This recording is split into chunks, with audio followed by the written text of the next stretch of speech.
நண்பர்களே, நாம் காலம் காலமாய் தவமிருந்து பெற்ற பிறவி இந்த மனித பிறவி. இதையே ஸ்ரீ கனகதாசர் தம்முடைய தாசர் கிருதியில் ஏசு ಕಾಲಂಗಳ ಕಳೆದು 84 ಲಕ್ಷ ಜೀವರಾಶಿಯನ್ನು தாண்டி பந்த தி ஷரீரா என்று கூறுகிறார். அதாவது நம் ஜீவன், அதாவது ஆத்மா எத்தனையோ காலங்களை கடந்து 84 லட்சம் ஜீவராசிகளின் வடிவம் எடுத்து அவற்றையெல்லாம் தாண்டி எந்த புண்ணியத்தாலோ இந்த மானுட ஜென்மத்தை, அதாவது இந்த சரீரம் எடுத்துள்ளது என்று தமது பிரபலமான கிருதியில் கூறுகிறார். அப்படியென்றால் நம் பூர்வ ஜென்மங்கள் யாவும் நம் ஆத்மாவோடு தொடர்புடையவே தவிர நமது உடல்களால் அல்ல. இந்த மனித உடலும் அழியத்தான் போகிறது, மற்ற நம் பூர்வ ஜீவராசிகளின் உடலைப் போல. எனவே நம் ஆத்மா இறைவனோடு தொடர்புடையதே ஆகும். நம் முந்தைய ஜென்மாக்களைப் போன்று இந்த ஜென்மாவிலும் நம் கூட இருப்பவர்களுடன் தொடர்பு கொள்ள முடியாது. எத்தனையோ பந்தமானாலும் வீடு வரைதான் உறவு, பணம், சொத்து, சொந்த பந்தங்கள் எல்லாம். இந்த உடல் அழிந்தால் அவையும் நம் உடலோடு அழியும்.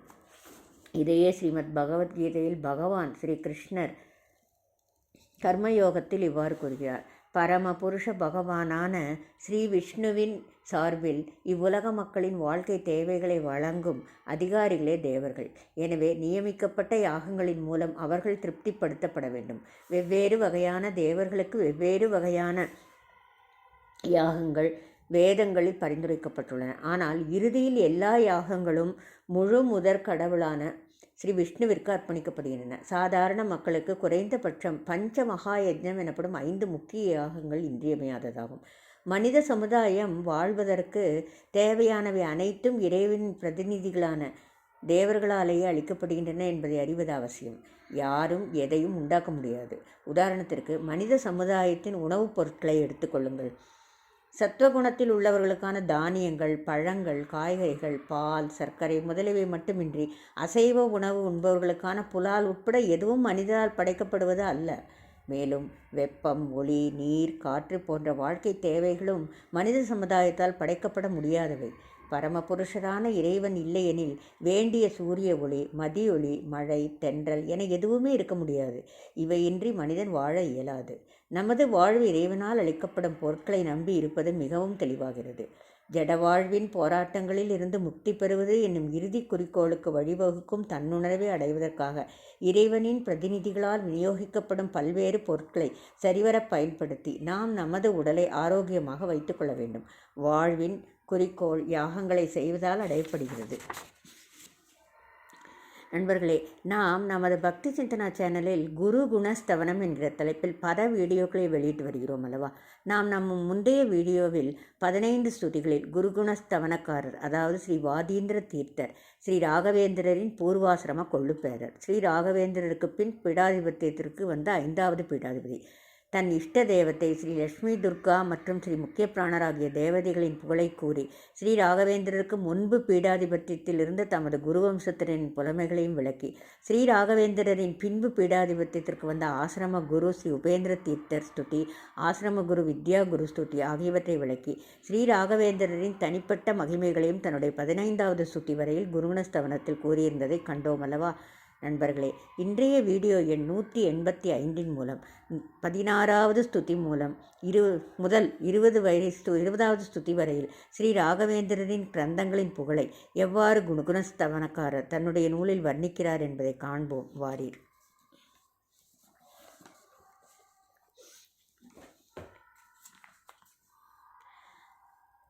ஸ்துதி 16. ஸ்ரீ ராகவேந்திரரின் அணுமத்வ விஜயம் உரை மகிமை. அணுமத்வ விஜய வியாக்கியாகரண மகாத்மியம் உத்பிரேட்சதே. அணுமத்வ விஜய வியாக்கியானத்தை பற்றி விவரிக்கிறார்.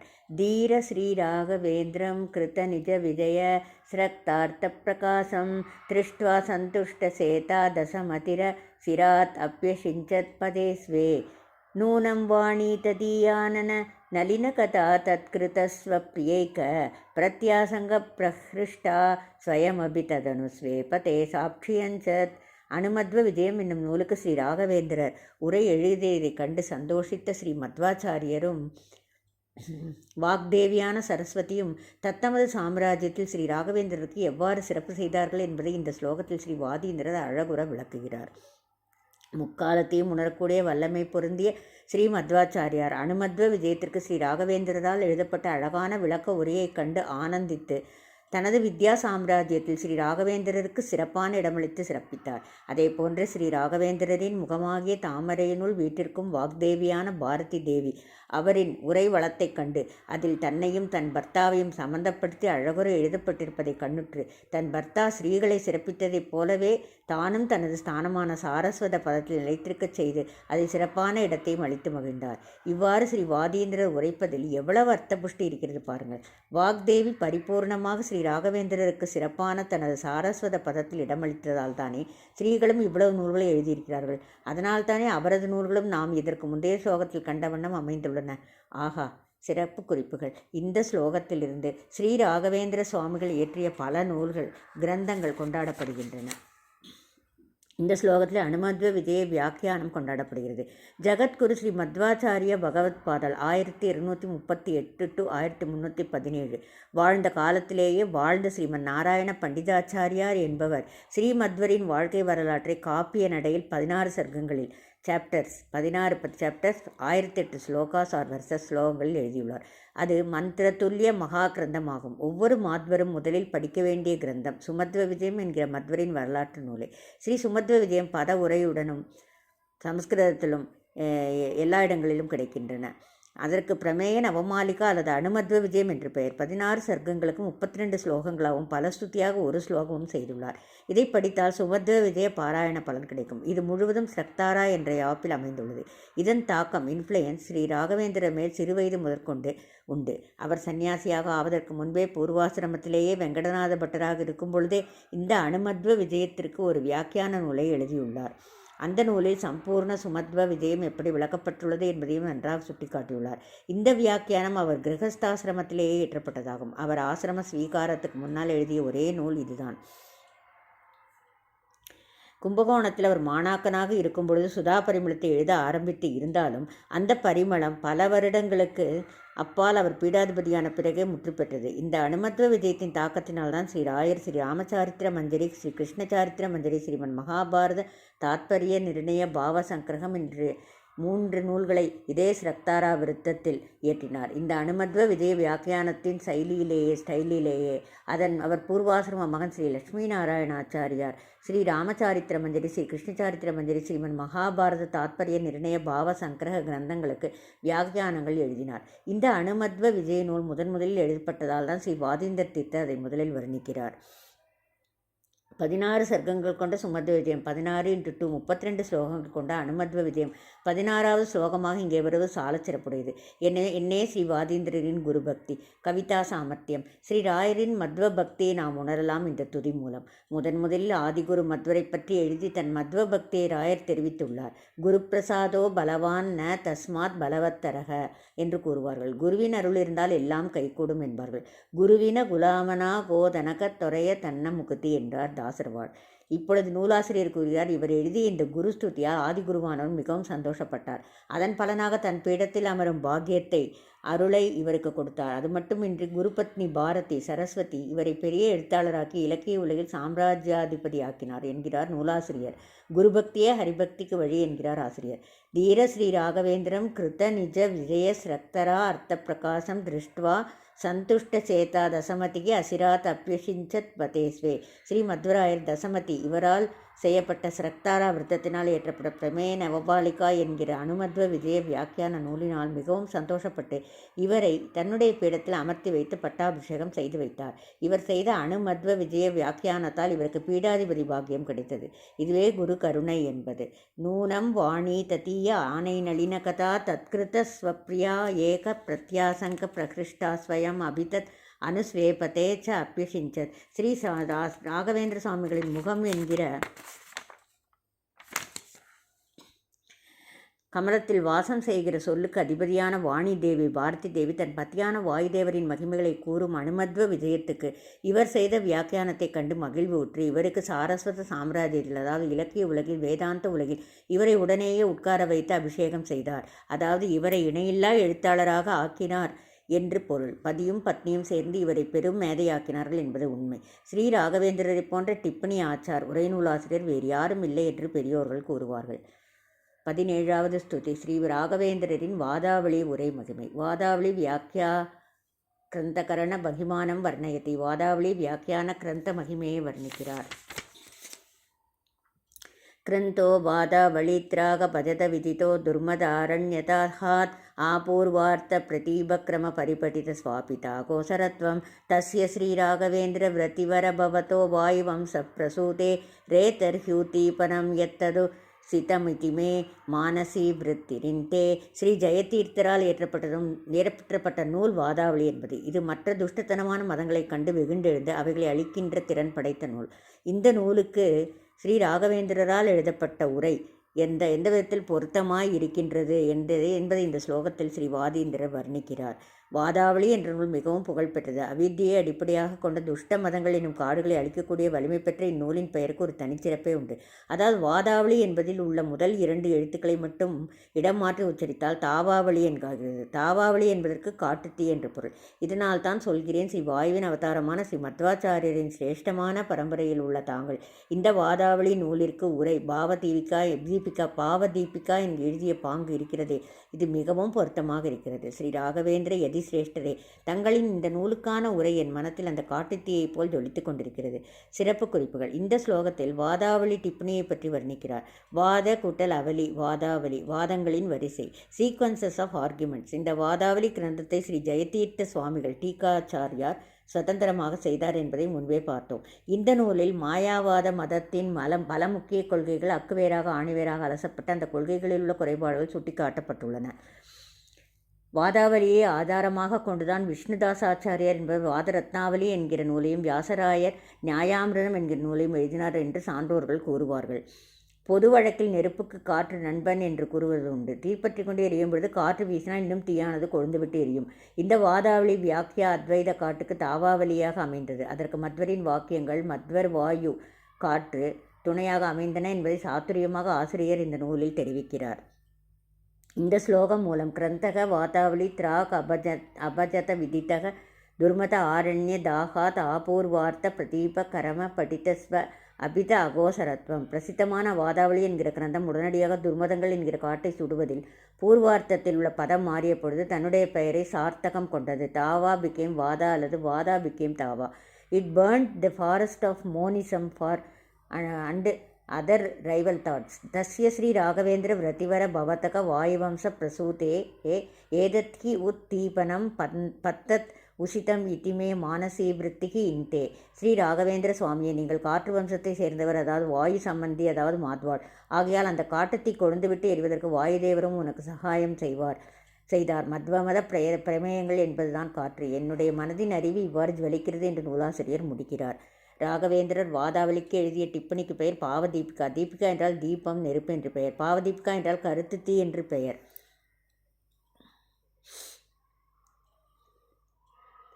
தாவாவளிக்கும் தீபிகாவுக்கும் என்ன பெயர் பொருத்தம் உள்ளது பார்த்தீர்களா? இந்த ஸ்லோகத்தின் திரண்ட கருத்து இதுவே. ஸ்ரீராயர் வாதாவளிக்கு டிப்பணி எழுதி தன் திறமையினால் மாயாவாத கொள்கைகளை தவிடு பொடியாக்கினார் என்பதே. ஆசிரியரின் சொல் ஜாலத்தை இங்கு கண்டு நாம் மிகவும் இன்புறலாம். பதான்வயம் மிக அழகாக செய்து இலக்கிய நயத்தை ஊட்டியுள்ளார். ராயர் புகழ் பரவுக. ஸ்துதி 18. ஸ்ரீ ராகவேந்திரனின் சந்திரிகா பிரகாச மகிமை. சந்திரிகா பிரகாச ரூப கிரந்தகரண மகாத்மியம் வர்ணயதி. சந்திரிகைக்கு உரை நூலான பிரகாசத்தின் மகாத்மியத்தை வர்ணிக்கிறார். வந்தாரு பிராணிசேதக ஸ்ரிததிமிர பரிபாவ கௌசல்ய பாஜக தேஜஸ்தே ராகவேந்திர விரதிவர கிமிதி ஸ்ரீமதோ வர்ணயாமக ஏனைஷா சந்திரிகாபி திரிபுவன விசதா சத்வதோதஞ்சித ஸ்ரீஹி லேபே சர்வஜ்ஞமௌலி பிரகட்டித விபவாத் வக்த ஏவ பிரகாசம். ஸ்ரீ வியாசராஜரால் ஏற்றப்பட்ட தாத்பரிய சந்திரிகாவிற்கு ஸ்ரீ ராகவேந்திரரால் எளிமையாக அளிக்கப்பட்ட விளக்க நூலே தாத்பரிய சந்திரிகா பிரகாசம். தாத்பரிய சந்திரிகா நூலின் டிப்பணிக்கு சந்திரிகா பிரகாசம் என்று பெயர். அந்த சந்திரிகா பிரகாசத்தின் சிறப்பை உணர்த்த சந்திரனையே ஓமானமாக வைத்து ஸ்ரீ வாதீந்திர தீர்த்த அற்புதமாக எடுத்துரைக்கும் அழகை இந்த ஸ்லோகத்தில் கண்டு ரசிக்கலாம். நின்னையே கதியென்று நம்பி நினது பாதார விந்தங்களில் விழும் மக்களின் மனத்தில் உள்ள அறியாமை எனும் இருளை போக்குகின்ற சக்தி வாய்ந்த ஒளியை உடைய ஸ்ரீ ராகவேந்திரா, நினது பெருமைகளை வர்ணிக்க வார்த்தைகளை தேடி தேடி பார்க்கிறேன், கிடைக்க மாட்டேன் என்கிறது. தாத்பரிய சந்திரிகாவிற்கான நினது சந்திரிகா பிரகாசம் எல்லா வகையிலும் சந்திரனோடு ஒப்பிடும் சிறப்பான தகுதி வாய்ந்தது. நினது சந்திரிகா பிரகாசம் உலகங்களிலும் பிரசித்தமானதும் குற்றமற்றதும் ஆகும். நிலவும் மூவுலகிலும் பிரசித்தமானது குற்றமற்ற வெண்மையை உடையதும் ஆகும். நினது நூல் சாது ஜனங்கள் வழியில் சிறந்த ஒளியைத் தருவது. நிலவும் நட்சத்திர பாதையில் ஒளி தருவது. தாத்பரிய சந்திரிகாவானது ஸ்ரீ விஜயேந்திர தீர்த்தர் முதலானவர்களுக்கும் மேலானவராக விளங்கும் ஸ்ரீ வியாசராஜரால் இயற்றப்பட்டது. நிலவும் ருத்ரனின் தலையில் பிரகாசிக்கும் தன்மை வாய்ந்தது. இப்படிப்பட்ட தாத்பரிய சந்திரிகாவானது நினது சந்திரிகா பிரகாசம் என்னும் நிலவினால்தான் மூவுலகங்களிலும் சாதுக்களின் வழியிலும் எல்லாவற்றுக்கும் மேலாகவும் விளங்கும் தன்மையை பெற்றுள்ளது. ஸ்ரீ ராகவேந்திர யதி சிரேஷ்டரே.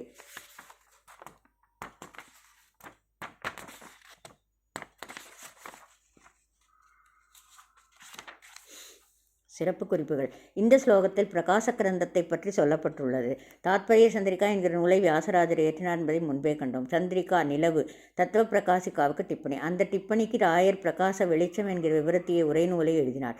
சந்திரிகாவிற்கும் பிரகாசத்திற்கும் உள்ள பெயர் பொருத்தத்தை பாருங்கள். கவிநயத்தை காணுங்கள். வந்தாறு பிராணி சேத்தக ஸ்ரித்த திமிர பரிபாவ கௌசல்ய பாஜக. நமஸ்கரிக்கப்பட்ட சேதன ராசிகளின் பிராணிகளின் மனதுகளை அண்டியிருந்த அஞ்ஞானம் என்கிற இருட்டினை போக்கடிப்பதில் நிபுணத்துவம் எக்ஸ்பர்டைஸ் கொண்டவர் ராயர். அதாவது எல்லா சஜ்ஜனர்களின் அறியாமைகளை போக்கடிப்பவர். தேஜக தே ராகவேந்திர விரதிவர கிம் இதி ஸ்ரீமதக வர்ணயாமக.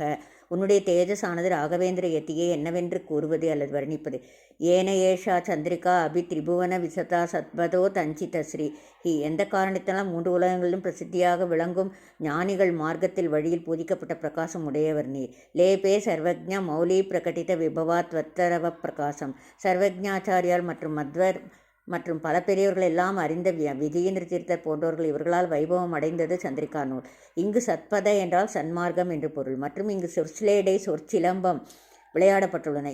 அதை சிறிது மட்டும் இங்கு காண்போம். முதலில் ஸ்லோகத்தில் சரியான பாவார்த்தத்தை கருத்தை தெரிந்து கொள்வோமாக. பிரகாச டிப்பணிக்கு பாவார்த்தம் காண்க. ஸ்ரீ விஜயேந்திர தீர்த்த முதலானவர்களுக்கு குருவான ஸ்ரீ வியாசராஜர் தாத்பரிய சந்திரிகா என்கிற நூலை எழுதியுள்ளார். அதற்கு குரு சார்வபௌமர் ஸ்ரீ ராயர் பிரகாச என்கிற டிப்பணி எழுதி அதன் அர்த்தம் சாமானிய பாமரருக்கும் புரியும்படி செய்துள்ளார்கள்.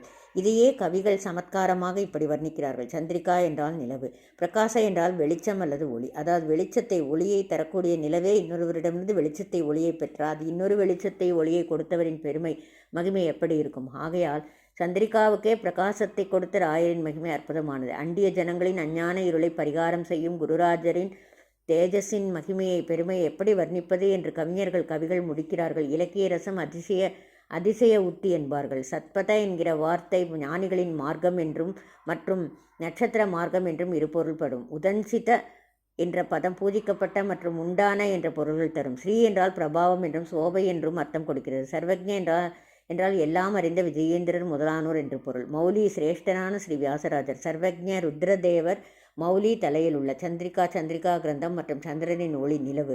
பிரகாச நூலின் பெயர் மற்றும் ஒளியின் பெயர். இவ்வாறு இங்கு ஸ்லேடை அணி உபயோகப்படுத்தப்பட்டுள்ளது. ஸ்துதி 19. ஸ்ரீ ராகவேந்திரரின் சுதா பரிமள மகிமை. சுதா பரிமளாக்கிய கிரந்தகரண மகாத்மியம் சதௌதி. சுதா பரிமளம் என்கிற கிரந்தம் இயற்றிய மகாத்மியத்தை துதிக்கிறார். தீர ஸ்ரீ ராகவேந்திர துவத துல ரசனாரங்கன் நிருத்ய ஸ்வயம்பூ யோஷா தம்மில்ல பாரஸ்லத குசமததீஹி ஸ்வக்கிரஹ சங்கிராமக யாபிகி சம்மிஸ்ரிதாபிகி நிரவதி வசுதா விஸ்ருதாசா சுதாபி க்ஷோணிகீர்வாணகம் எம் பரிமளமதுலம் சாம்பிரதம் சம்பிரபேனே பேதே. ஸ்ரீ ராகவேந்திர சுவாமிகளின் வரலாற்றில் சுதா பரிமளம் என்பது மிக முக்கியமான ஒன்றாகும். ஸ்ரீமன் நியாயசுதா என்ற நூல் ஸ்ரீ ஜெயதீர்த்தரால் எழுதப்பட்ட மிக கடினமான நூலாகும். இதற்கு பலவித விளக்கங்கள் இருந்தாலும் ஸ்ரீ ராகவேந்திரரால் எழுதப்பட்ட எளிமையான சுதா பரிமளம் தான் எல்லாவற்றிலும் தலை சிறந்ததாக கருதப்படுகின்றது. ஸ்ரீ ராகவேந்திரர் பூர்வாசிரமத்தில் வெங்கடநாதராக இருந்தபோது ஸ்ரீ சுதீந்திர தீர்த்தரிடம் வித்யாபியாசத்தின் பொருட்டு ஸ்ரீமடத்தில் தங்கியிருந்தார். அப்படி ஒரு நாள் நியாயசுதாவை பாடமாக நடத்தி கொண்டிருந்த போது ஸ்ரீ சுதீந்திரருக்கு ஒரு வாக்கியத்தின் பொருளை எப்படி எளிமைப்படுத்தி சொல்வது என்று சிந்தித்து எளிமையாக வார்த்தை கிடைக்காமையினால் அன்றைய வகுப்பை பாதியிலேயே நிறுத்திவிட்டு சென்றார். சகமானவர்கள் வெங்கடநாதனின் மேல் கொடுத்திருந்த புகாரின் அடிப்படையில் அன்றிரவு மாணவர்கள் தங்கியிருந்த விடுதிக்கு சோதனையிட சென்ற போது வெங்கடநாதர் ஒரு மரத்தினடியில் படுத்து குளிரில் நடுங்கியவாறு கிடப்பதையும் அருகிலிருந்த விளக்கில் சில ஓலைச்சுவடிகள் கருகி கிடப்பதையும் கண்ணுற்று அவரிடம் சென்று ஓலைச்சுவடிகளை புரட்டி பார்த்தபோது ஸ்ரீ சுதீந்திரர் ஆச்சரியமடைந்தார். ஆம், தன்னால் எளிமையான விளக்கத்தை கொடுக்க முடியாத நியாயசுதாவிற்கு வெங்கடநாதர் மிக அருமையாக விளக்கம் அளித்திருப்பதை கண்ணுற்று ஆனந்தித்து ஓலைச்சுவடிகளை எடுத்துக்கொண்டு தனது காஷாய வஸ்திரத்தை வெங்கடநாதரின் மேல் போற்றிவிட்டு ஸ்ரீ மடத்திற்கு வந்தார். அடுத்த நாளைய வகுப்பில் வெங்கடநாதரின் புலமையை சகமானவர்களுக்கு எடுத்தியம்பி அவரின் நியாயசுதாவிற்கான விளக்கத்திற்கு சுதா பரிமளம் என்று பெயரிட்டதோடு அவருக்கு பரிமளாச்சாரியார் என்ற பட்டத்தையும் அளித்து கௌரவப்படுத்தினார் ஸ்ரீ சுதீந்திர தீர்த்தர். அப்படிப்பட்ட சுதா பரிமளத்தை இயற்றிய ஸ்ரீ ராகவேந்திரரின் பெருமையை ஸ்ரீ வாதீந்திர தீர்த்தர் இந்த ஸ்லோகத்தில் வெகு நேர்த்தியாக வர்ணிக்கிறார். அந்த வர்ணனையை அவரின் சொற்படியே இனி காண்போம். அதிதீரரான ஸ்ரீ ராகவேந்திரரே, உங்கள் நாக்கினின்றும் முதிரும் சொற்களானது எப்படிப்பட்டது தெரியுமா? ஈடு இணையில்லாத உங்கள் நாவினையே தனது நாட்டியை மேடையாக்கி கொண்டு நடனமாடி வரும் பிரம்மாவின் பத்னியான சரஸ்வதி தேவியின் கேசத்தின் பாரம் தாங்காமல் தலை நின்றும் கலைந்து விழுகின்ற புஷ்ப கூட்டங்களே உங்களது சொற்கள் என்று நாங்கள் கருதுகிறோம் ஸ்ரீ ராகவேந்திரா. ஸ்ரீ ஜெயதீர்த்தரால் ஏற்றப்பட்ட ஸ்ரீமன் நியாயசுதா என்ற நூலானது தங்களது உரை நூலால் இந்த பூலோகத்தில் இவ்வளவு பிரசித்தியாக விளங்குகின்றது. அதேபோல் தங்களின் உரையினால்தான் சாதாரண மக்களும் கூட உணர்ந்து கொள்ளக்கூடிய வசதி இருக்கிறது. அவ்வளவு எளிமையும் இனிமையும் கொண்டதுமான தங்கள் உரை நூல் ஜனங்களுக்கு பரிமளமாக வாசனையாக விளங்குகிறது. சுதாவிற்கு பரிமளமாக இருப்பதால் தான் சுதா பரிமளம் என்று அழைக்கப்படுகிறது. சிறப்பு குறிப்புகள்: பிரம்மசூத்திரங்களுக்கு பகவத் பாதால் பாஷ்யம் எழுதினார். அதில் முழுவதும் சூத்திரங்களின் கருத்துக்கள் சொல்லப்படவில்லை. ஆகையால் சூத்திரங்களுக்கு விஸ்தாரமான நூல் எழுத வேண்டும் என்று ஆச்சாரியாரை ஸ்ரீ திரிவிக்ரம பண்டிதர் கேட்டுக்கொள்ள அவருக்காக மிகப்பெரிய நூலை ஸ்லோக ரூபத்தில் ஆச்சாரியார் எழுதினார். அதுவே அணுவியாக்கியானம். ஒரே சமயத்தில் தன்னுடைய 4 சிஷ்யர்களுக்கு பிரவச்சனம் செய்து 4 அத்தியாயங்களுக்கு எழுதப்பட்ட விரிவுரையே அணுவியாக்கியானம். அந்த அணுவியாக்கியானத்துக்கு தான் டீகாச்சாரியார் சுமார் 24,000 ஸ்லோகங்கள் கொண்ட நியாயசுதா என்கிற மிகப்பெரிய டீகையை செய்தார்.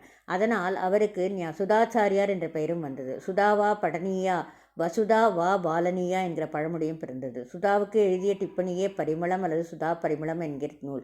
சுதா என்றால் அமிர்தம் என்று அர்த்தம். பரிமளம் என்றால் நறுமணம் என்று பொருள். சுதா பரிமளம் என்றால் அமிழ்தின் நறுமணம் என்று கூறலாம். பரிமளாவை ஸ்ரீராயர் பூர்வாசிரமத்திலேயே எழுத ஆரம்பித்தார். அவரின் குருநாதர் ஸ்ரீ சுதீந்திர இதை கண்ணுற்று வியப்புற்றார் என்று சரித்திரம் கூறுகிறது. ராயருக்கு பரிமளாச்சாரியார் என்ற பட்டப்பெயரும் வந்துவிட்டது. இப்போ ராயரின் பரிமளம் இல்லாமல் சுதாவை புரிந்து கொள்ள முடியாது. சுதா இல்லாமல் அணுவியாக்கியாவை புரிந்து கொள்ள முடியாது. சுதாவுக்கு கிட்டத்தட்ட 50 பேர் வியாக்கியானம் எழுதியுள்ளார்கள். அவைகளை தலை சிறந்தது தான் பரிமளம். இப்போது அதன் பெருமையை பார்ப்போமாக. தீரஸ்ரீ ராகவேந்திர, ஞானியான ஸ்ரீ ராகவேந்திர குருவே, யாபிகி சம்மிஸ்ரிதாபிகி நிரவதி வசுதா விசுருதா சாசுதா அபி.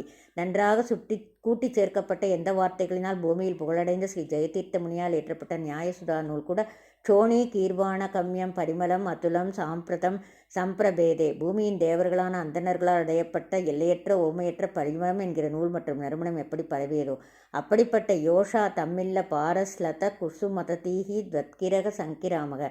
உம்முடைய வார்த்தைகள் அல்லது வாக்குகள் இவைகளை உம்மில் ஓமையற்ற நாக்கு என்கிற அரங்க மண்டபத்தில் நாட்டியமாடுகிற துவத் அதுல ரசனா ரங்க அன்ருத்யத் ஸ்வயம்பு. பிரம்மதேவரின் பத்னியான சரஸ்வதி தேவியானவள் தன் முடியின் மேல் தலையின் மேல் தரித்த பூக்கள் உதிர்ந்த மாதிரி கூறினீர்கள்.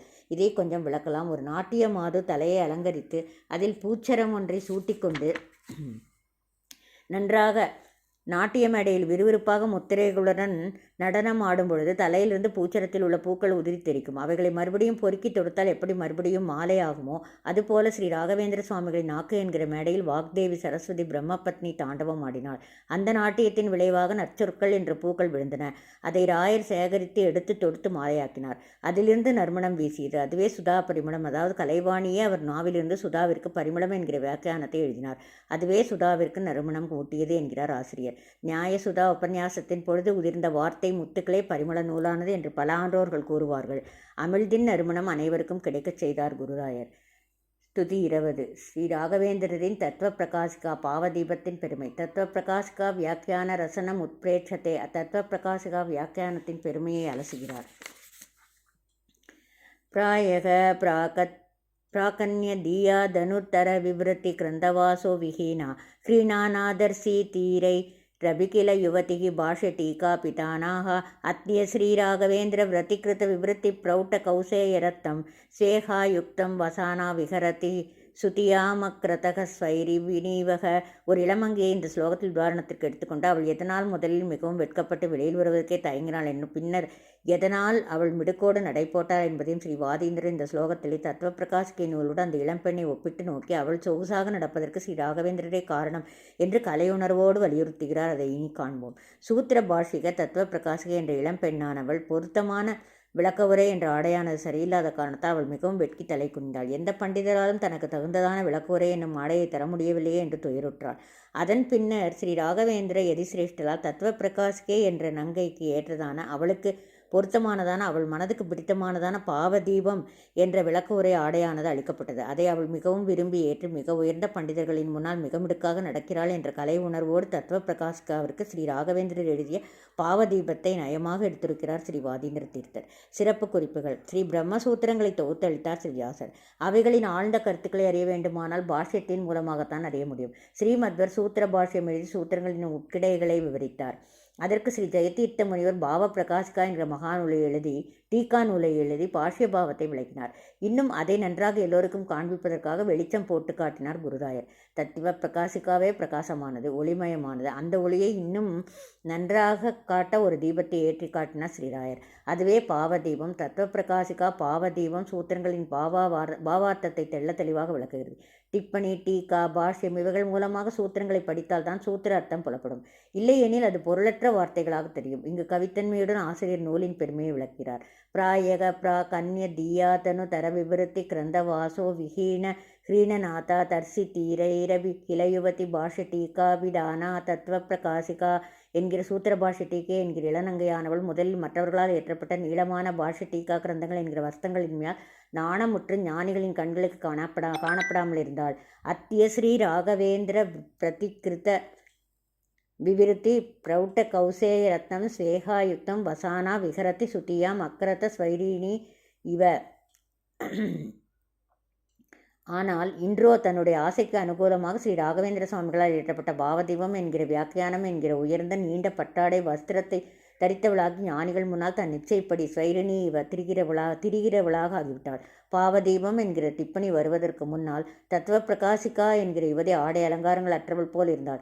ஆகையால் நாணத்தினால் ஆண்டோர்கள் முன்னிலையில் வருவதற்கு வெட்கப்பட்டாள். அதாவது ராயர் பாவதீபம் கிரந்தம் எழுதும் வரையில் தத்துவ பிரகாசிக்கா அவ்வளவாக பிரசித்தமாகவில்லை. அதை படிக்கும் ஆண்டோர்கள் குறைவாக இருந்தார்கள். ஆனால் டிப்பணி எழுதிய பிறகு எல்லோரும் தத்துவ பிரகாசிக்காவின் பொருளை உணரத் தொடங்கி அதை நிறைய படிக்க ஆரம்பித்தார்கள். பிரசித்தியாகியது. உரை நூலால் மூல நூல் எப்படி மேன்மை அடைந்தது என்பதற்கு இது ஒரு எடுத்துக்காட்டு. பூஜ்யாய ராகவேந்திராய சத்யதர்மரதாய ச பஜதாம் கல்பவ்ருக்ஷாய நமதாம் காமதேனவே. ஸ்ரீராகவேந்திராய நமக. ஸ்ரீராகவேந்திராய நமக. ஸ்ரீராகவேந்திராய நமக. நன்றி.